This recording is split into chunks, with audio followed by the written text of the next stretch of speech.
¿Qué tal, señores? Bienvenidos a un nuevo video de tu canal de información técnica en soldadura, Qualesencia. En esta ocasión tenemos un video bastante interesante del código AWS de 1.1. Cabe mencionar que este tema, que se llama SKU T-Join, lo vamos a dividir en dos partes. En este video vamos a ver los requerimientos del diseño que establece el código de soldadura AWS de 1.1, y en el segundo video vamos a hablar sobre los requerimientos de la inspección precisamente de este tipo de juntas. ¿Y qué es lo importante o curioso en este tipo de juntas? Es que, como su nombre lo indica, es una junta en T, pero SKU. La palabra SKU es una junta sesgada, es decir, no está alineada a 90 grados respecto a la vertical. Aquí traemos una réplica precisamente de una junta de este estilo.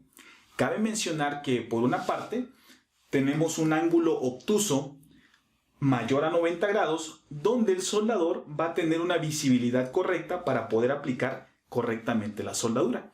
Sin embargo, del otro lado, en el ángulo agudo, se va a complicar, la visibilidad se restringe, el acceso se restringe, por lo tanto, el soldador se va a complicar la aplicación de esa soldadura en ese ángulo agudo. De ahí la importancia y relevancia de conocer los requerimientos que el D1.1 establece para este tipo de juntas. Vamos a iniciar entonces analizando una junta cuyo ángulo entre miembros va desde los 100 hasta 80 grados. Aquí pasamos por la vertical, que sería 90 grados. Cabe mencionar que esta junta no pertenece al grupo de SKU T-Join. Sin embargo, es importante establecer los requerimientos de esta junta. Cuando tenemos una junta que está alineada entre estos ángulos, el requerimiento normativo para especificar en los documentos del contrato y en los dibujos para esta junta, básicamente es establecer su tamaño de soldadura. En este caso el tamaño es W. Recordemos que por ahí tenemos un video donde vemos algunos fundamentos del diseño de soldadura de filete.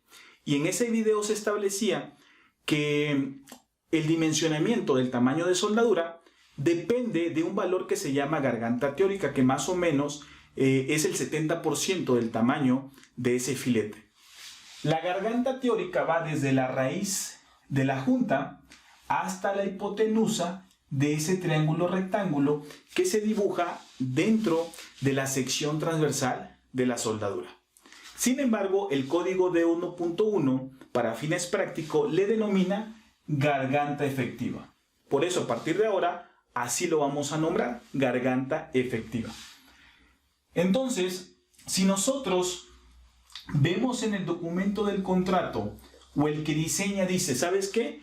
Quiero que las soldaduras para esta junta tengan una resistencia de una garganta efectiva de 265 milésimas. Si nosotros dividimos este valor entre ese 70%, nos daría un tamaño aproximado de 375 milésimas o 3 octavos. Ese sería el dimensionamiento de esa soldadura, considerando que está entre 80 hasta 100 grados entre sus miembros. Pasando al grupo de las juntas sesgadas, que son las SKU T-Join, el primer grupo es aquella junta que tiene un ángulo obtuso mayor a 100 grados. Vamos a poner un ejemplo, 105 grados, y del otro lado tiene un ángulo entre sus miembros que van desde 60 a un valor menor de 80 grados. Vamos a suponer, para este ejemplo, vamos a ponerle 75 grados. La suma de los dos ángulos que tendría que dar 180. Para esta junta, el requerimiento normativo ya no es especificar este tamaño, sino especificar la garganta efectiva necesaria. La garganta en este ejemplo no cambia, vamos a dejar el mismo valor, que serían 265 milésimas. Entonces, esa es la garganta efectiva. Sin embargo, al no estar alineada a 90 grados, ya no existe esa relación que veíamos acá del 70%. Esa relación en las juntas skew T-joint ya no se aplica. Por eso es importante, mediante el anexo A del código de 1.1, se establece un lineamiento para poder encontrar ese valor W, que es el que físicamente vamos a poder medir en la junta. Yéndonos a este anexo A, en la tabla 1, A1, se establecen algunos factores de conversión para poder dimensionar precisamente ese tamaño de soldadura. Para este ejemplo de 75 grados y 105, para 75 grados esa tabla A1 me dice que tenemos un factor de 86.86 y para el de 105 1.12. Estos factores se tendrían que multiplicar por el tamaño de soldadura de la junta como si estuviera a 90 grados, que en este caso fueron 3 octavos o 375 milésimas. Al hacer la multiplicación, resulta que para el lado agudo de 75 grados coincide que también vamos a depositar un filete cuyo tamaño sería de 3 octavos.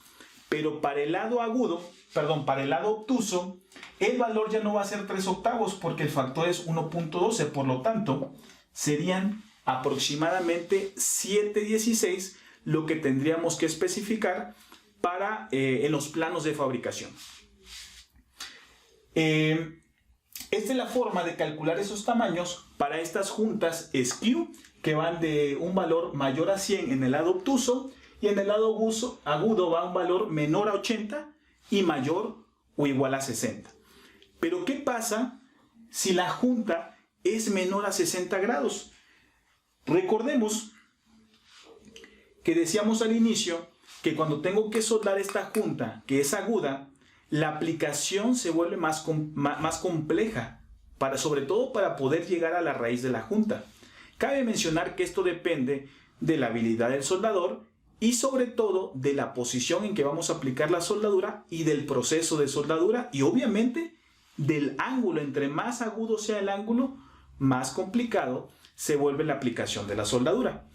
Para este caso, el código establece que también tenemos que visualizar un valor Z. Este valor Z, que es una pérdida, así se le llama, Z loss dimension, una dimensión de pérdida permisible. Básicamente lo que nos dice el código es que entre más pequeño es el ángulo, ese valor Z se incrementa. ¿Por qué?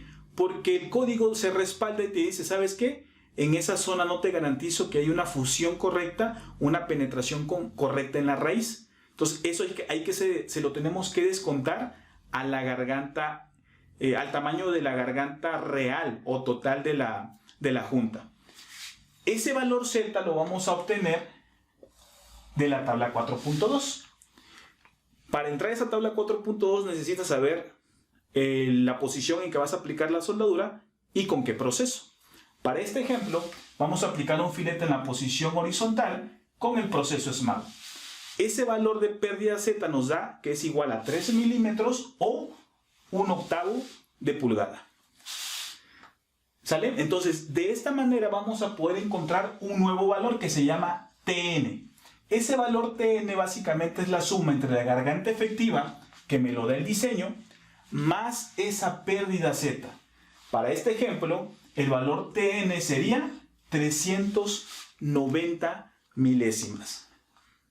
Sin embargo, ese valor físicamente no lo vamos a poder medir. Si quisiéramos medirlo, tendríamos que sacar un cupón y hacer un macroataque. Pero físicamente tenemos que buscar el valor del tamaño W de esa soldadura. Para eso también el código tiene una fórmula para determinar ese valor. Esa fórmula para obtener W no es otra cosa que multiplicar esa longitud TN, que ya vimos que es la suma de la garganta efectiva más la pérdida Z, y multiplicarlo por 2 veces el seno del ángulo diedro entre 2. Ese ángulo diedro no es otra cosa que el ángulo que hay entre los miembros. Para este ejemplo, seleccionamos el ángulo de 45 grados. Entonces, al hacer la operación y sustituir los valores, resulta que este tamaño W para esta junta serían aproximadamente 5/16 de pulgada. Como pueden darse cuenta, ya tenemos un tamaño de soldadura para esa junta que sí lo vamos a poder medir físicamente. Como pueden darse cuenta, señores, dependiendo del ángulo entre los miembros de la junta en T, tenemos diferentes tamaños de soldadura. Por eso es importante el comprender los requerimientos del código de 1.1 para poder dimensionar correctamente la soldadura. En el segundo video vamos a hablar sobre la inspección ya física de esa junta. Cabe mencionar que vamos a dejar una tarea donde tendrían que encontrar ustedes el tamaño W del filete del lado obtuso del último ejemplo. En este caso tendríamos un ángulo obtuso de 135 grados. Tendrían que buscar el factor en la tabla A1 y multiplicarlo por el tamaño de 3/8. Señores, muchas gracias por su atención. Cualquier duda lo pueden dejar en sus comentarios, igualmente sugerencia de videos. Hasta la próxima.